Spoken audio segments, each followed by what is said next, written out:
In leafy Clerkenwell is a mighty church that externally looks as polite as a Clerkenwell church should look, but inside is still showing the massive scars left by ww2. This is St. Mark's Church, and it has a rather curious origin.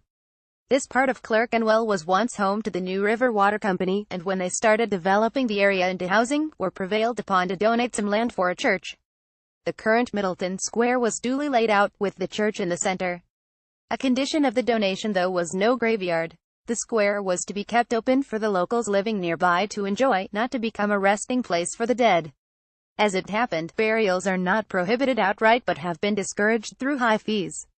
The completed church was consecrated 190 years ago, on the 1st of January 1828, as a fairly typical church of the era, a ground floor pews, and seating around the sides on an elevated floor.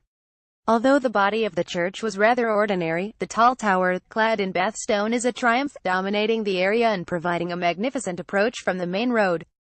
It soldiered on for 100 years, until in the 1930s the side galleries were removed as they were becoming unsafe, leaving a vast open rectangle of a space for worshippers. The biggest change, though, took place on the evening of the 21st of September 1941, when a series of incendiary bombs damaged buildings across the square, including the east end of the church. It took 20 years to repair the structural damage, with all the wall plaster being stripped away and new concrete columns installed to support the roof.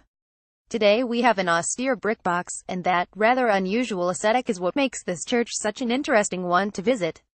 In time, the plasterwork will doubtless be restored, but at the moment it has a rather interesting appeal to it, unlike other churches in London.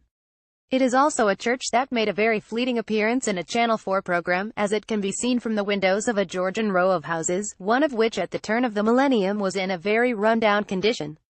On the odd occasion that episode is repeated on telly, I kept thinking I really should pay the area a visit, and it was only by accident that I was here, as I had arrived a bit early for a visit to the nearby Bevan Court and was wandering around when I realized I recognized the area from a TV show I hadn't seen for many years.